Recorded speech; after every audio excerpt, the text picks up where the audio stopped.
what's going on? Here's a Satellarknight deck profile I've been testing, and it's been working out pretty good for me, so here we go. 3 Deneb, 3 Elter, 3 Unicoli, 2 Vega, and 1 Honest. And that's it for the monsters, and I believe that's 11 monsters, I want to say. I believe that's 11. So, we're going to go on to the spells, and we will have, for spells we have 3 Reinforcement of the Army, 2 Pot of Duality. I had it at 3 at one point in time, but it seemed like it was holding me back a few times. I know the deck doesn't have special summon every turn. I'd rather just play 2. Then I played 2 Warrior Returning Alive. I'll explain that later on as to why I decided to play this card. There's another card I took out to play 2 of these. This card has been working out really well for me because I can just top deck it and just grab my Altair from graveyard and make a play. Then of course Soul Charge. That's it for the spells. Onto the traps, and I have 20 traps. So here we go. I have 3 Stellar Nova Alpha, of course. I play 3 Deep Prison.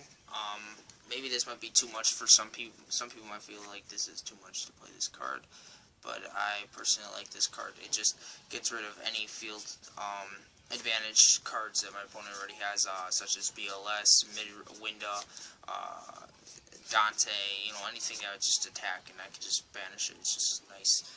And then 3 Vanity's Emptiness. So good, obviously. And then 3 Trap Stun, which is a really good card right now in this game. Just to me, it's way better than MST. I could just stop all traps for an entire turn and make all my plays on my turn, and it's just really good. 3 Mind Crush, great card against Mirror Match, great card against Shaddolls. I like to call Shell Fusion all the time, and it just works out so well for me.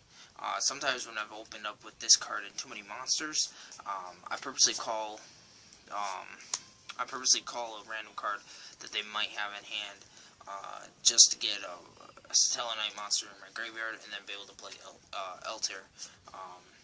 And yeah, some people might say that's a bad play, but I just take the chance sometimes. I might be in those positions, which are not the best.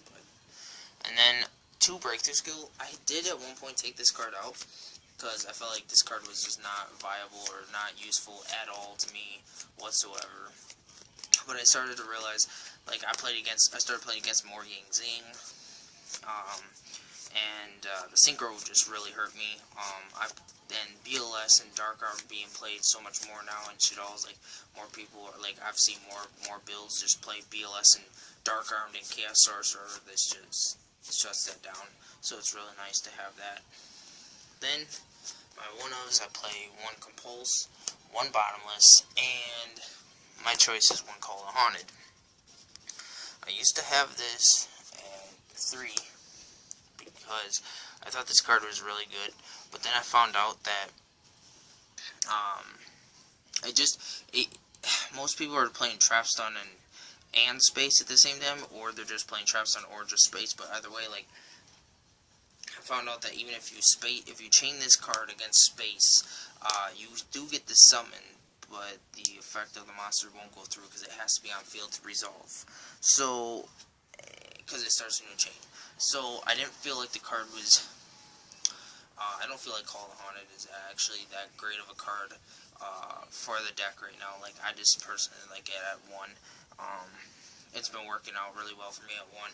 I'd rather open up Call the Haunted anyway with Unicoli and Call the Haunted in turn 1.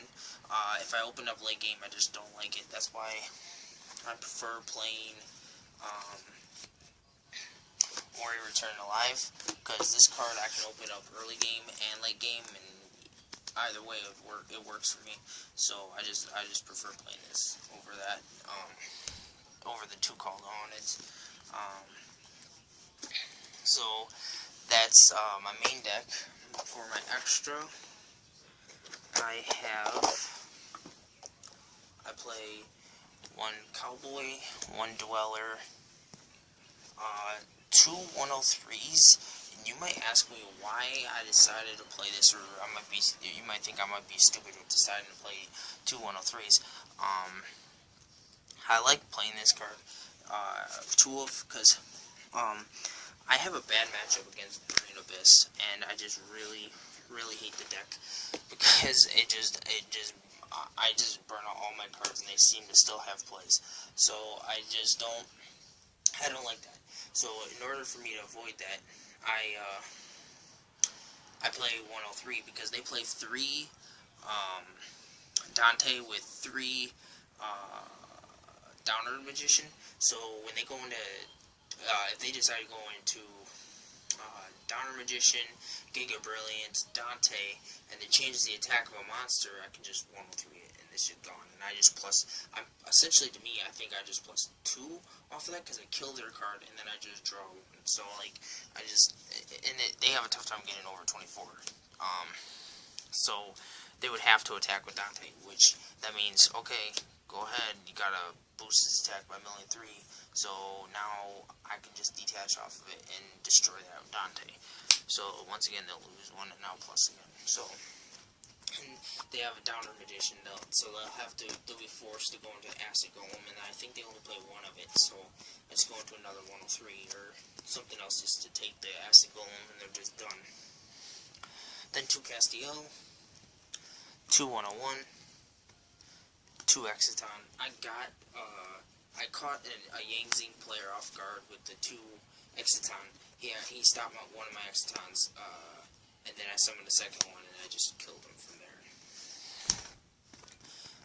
Number 80, Rhapsody Berserk, Omega, 2 Delteros, and my favorite tech, 1 Zenmates, because people are playing Stygian Dirge.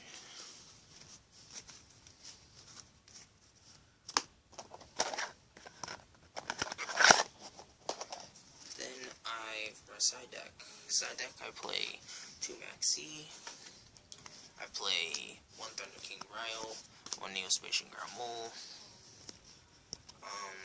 3 Mystical Space Typhoon for those extra floodgate cards, of course, 1 Soul Drain, and 2 Debunk. I really want to get a 3rd Debunk because the card's actually really cheap right now, and it just hurts. It really hurts Shadows and Yang Zings and just Burning Abyss in general. Like, a lot of the decks just lose to that card. It's just funny. 2 Shadow and Prison Mirror. Because sometimes, like, I'll side this card, but they'll have an out to it because of their trap cards or whatever it might be. So, they can stop this card. That's why I like Debunk, because Debunk is a counter trap. They can't counter to that unless they have Wiretap, and most people are playing Chapstone right now. So they're just stuck for an entire turn. I can wait until they activate an effect from Grave and debunk it. My favorite 3, Rivalry of the Warlords. Play this against Shaddolls or Burning Abyss, because I believe Dante is a warrior, and since all the Burning Abyss monsters are fiends, they just can't go into Dante, and Dante sets them up, and if they just can't set up, they're just done.